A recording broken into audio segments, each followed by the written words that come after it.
Hi అండి, welcome to our channel. ఇవాళ మన రెసిపీ వచ్చేసి మామిడికాయ పప్పు. 2 రకాల పప్పు వేసి ఇవాళ అయితే మనం కర్రీ చేయబోతున్నామండి. ఇక్కడ వచ్చేసి నేను ఊరబెట్టుకున్నాం కదండి, మనం మామిడికాయల్ని స్టోర్ చేసుకుంటానని చెప్పాను కదా డీప్ ఫ్రిడ్జ్లో.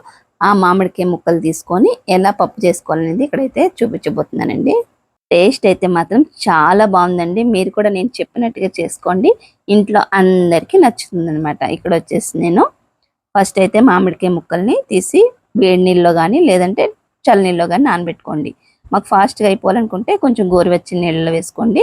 ఇదిగోండి, డీప్ ఫ్రిడ్జ్లో నేను ముక్కలు స్టోర్ చేసుకుంటానని చెప్పాను కదా, ఇలా గడ్డ కట్టేస్తాను అనమాట. ఐస్ తీసుకొని మనం వాటర్లో వేసుకొని పప్పు చేసుకునే ముందు తీసుకోవడం. ఇవి వచ్చేసి ముగ్గిని కూడా నేను స్టోర్ చేసుకున్నానండి, జ్యూస్. ఇక్కడ వచ్చేసి 2 రకాల పప్పులు అని చెప్పాను కదండి. ఒకటి వచ్చేసి మామూలుగా మనం రెగ్యులర్గా చేసుకునే కందిపప్పు, ఇంకొక రకం వచ్చేసి ఎర్ర కందిపప్పు అనమాట. ఈ 2 కూడా నేను కలిపి ఈక్వల్గా తీసుకున్నానండి.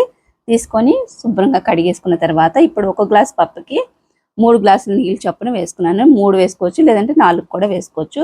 ఇక్కడ వచ్చేసి కరివేపాకు, కొత్తిమీర, టమాటాలు, పచ్చిమిరపకాయలు, ఉల్లిపాయ ముక్కలు ఇవన్నీ కూడా వేసేస్తున్నానండి.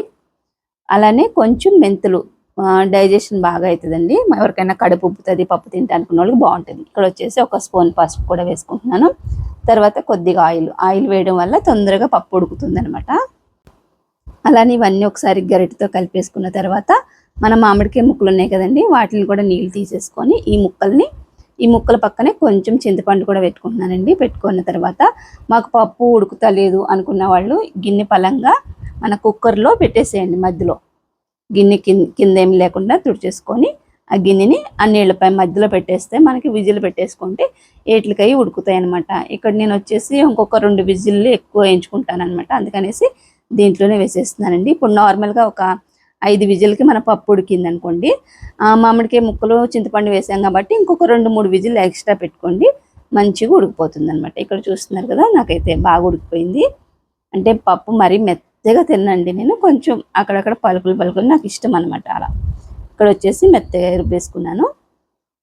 మరీ గంధంలాగా ఉండకూడదండి, పప్పు ఎప్పుడు కూడా ఈ మాదిరిగా ఉండాలి.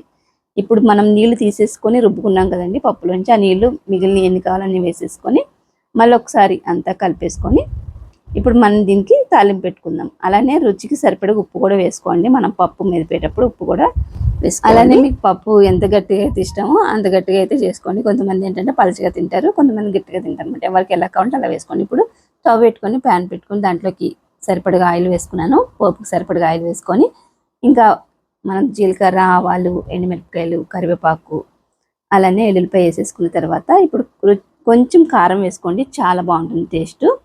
నేనేంటంటే మిరపకాయలని వేయించి ఇంట్లోనే మిక్సీ పట్టుకున్న కారం పొడి అయితే కొంచెం వేసానండి, సూపర్ టేస్ట్ ఉంటుంది. ఇప్పుడు ఫైనల్గా కొంచెం కొత్తిమీర కూడా వేసుకొని ఒక 2-3 నిమిషాలు ఉడకనివ్వండి. ఉడికితే మనకి పప్పు అనేది కొంచెం టేస్ట్ అనేది బాగుంటుంది అనమాట. అలానే పప్పు వండుకునేటప్పుడు కొంచెం కరివేపాకు, కొత్తిమీర వేసాను కదండి, దానివల్ల అనేది పప్పుకి మరింత టేస్ట్ వస్తుంది అనమాట. అందుకనేసి ఎప్పుడైనా నేను పప్పు వండేటప్పుడు కొంచెం స్టార్టింగ్లోనే వేస్తాను కొంచెం కరివేపాకు, కొత్తిమీర కూడా. వీడియోని ఇస్తే లైక్ చేయండి. ఇలాంటి వీడియోస్ కోసం మన ఛానల్ని సబ్స్క్రైబ్ చేసుకోండి. Thanks for watching.